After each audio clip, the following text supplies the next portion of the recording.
This is the Konica Minolta Dimage XG, a weird credit card-sized device released over 20 years ago. And at first glance, it looks like a mom camera from the early 2000s. But it used a secret technology that would eventually revolutionize how we design miniature lenses. When I found this camera, I had no idea it was hiding something mind-blowing inside its tiny shell. Today, I'm going to explore why this little camera was way ahead of its time. I'll test its image quality and I'll try to modify it to make it even weirder. When I found this weird camera at the bottom of a bin at a yard sale, I had no idea how interesting it would be to discover its secrets. I bought it for a few euros, and because the battery inside was dead, I ordered a charger and some new batteries online, hoping the camera would still work. When I put the new battery in and pressed the power button, I was so pleased to hear it come back to life.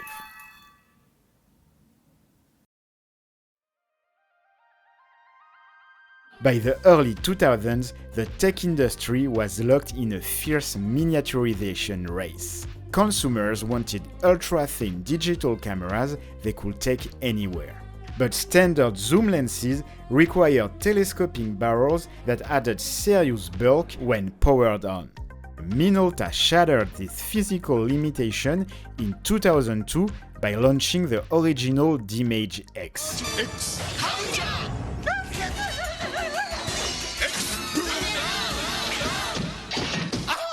デジタルカメラのニューヒーロー、Dimage X。どこの？ Minolta.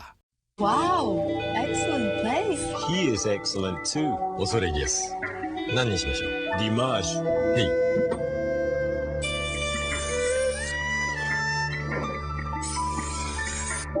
出っ張りはいかがします？入れない。ズームは中に入ってますから。へい、お待ち。おう、絶品。 So slim, unbelievable. 他じゃできませんよ。デジタルカメラの薄作り、Dimage XI。こっちもDimage。Minolta. The first thing that strikes you about the Dimage is how flat it is. On the side of the camera, a small window opens up to reveal a flat lens. But the camera has a 3x optical zoom. On any other camera, a zoom lens will be very visible and take a lot of space on the body. The Dimage managed to offer real optical zoom by hiding the zoom lens inside its shell.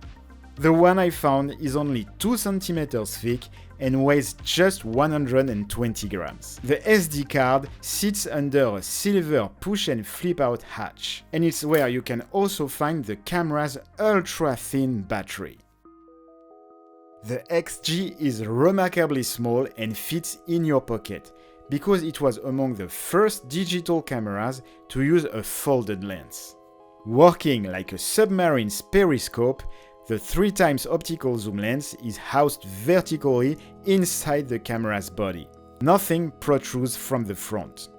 Light enters through the lens, hits a 90 degrees prism, then travels downwards through the various optical elements until it reaches a 3 megapixel CCD.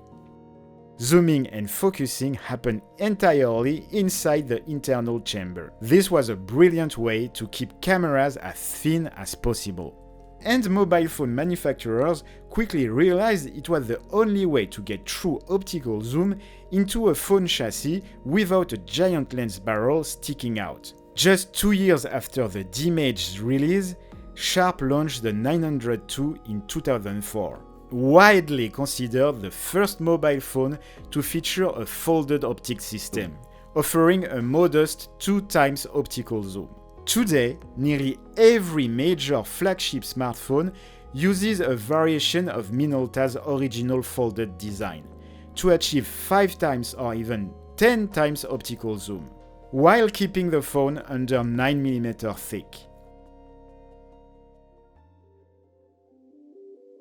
Turn the camera on and a small metal lens cover slides silently out of the way. The zoom goes from 37 to 110mm, and there's even a surprisingly clear optical viewfinder for framing shots if you want to save battery by switching off the screen.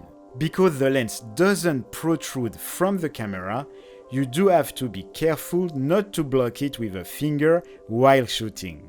You also get a 3.2 megapixel CCD, which provide enough resolution for prints up to A4. One annoying thing is that every time you power the camera on, you have to tell it again that you want high resolution photos. Forget and you'll get low resolution shots, but there's a reason for that. At high resolution, you're limited to 6 shots before the camera slows down. At lower resolution, you can shoot continuously. And for family and casual photography, a shorter delay between shots was often more useful than slightly sharper images.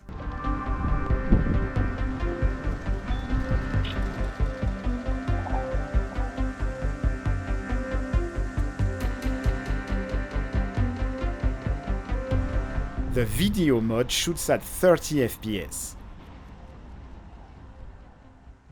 But by today's standards, it's absolutely horrible.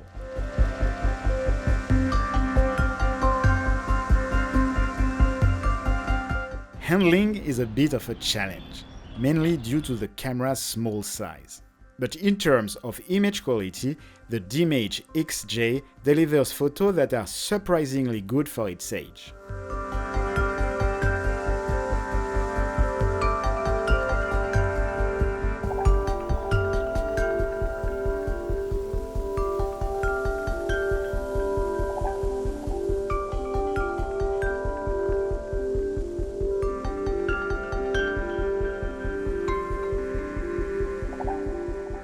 One other interesting aspect of the folded optic is that it gives you some really impressive close-up abilities.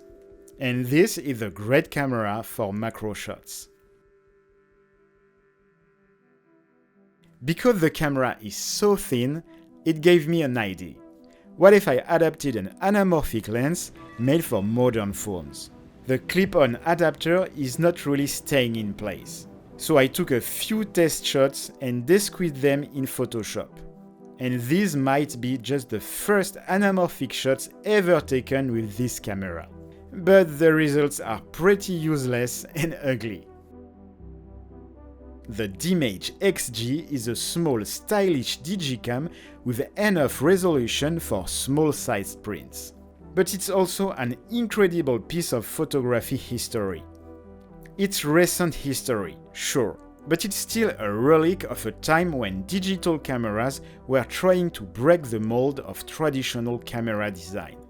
And in that sense, it succeeded far beyond what anyone probably expected.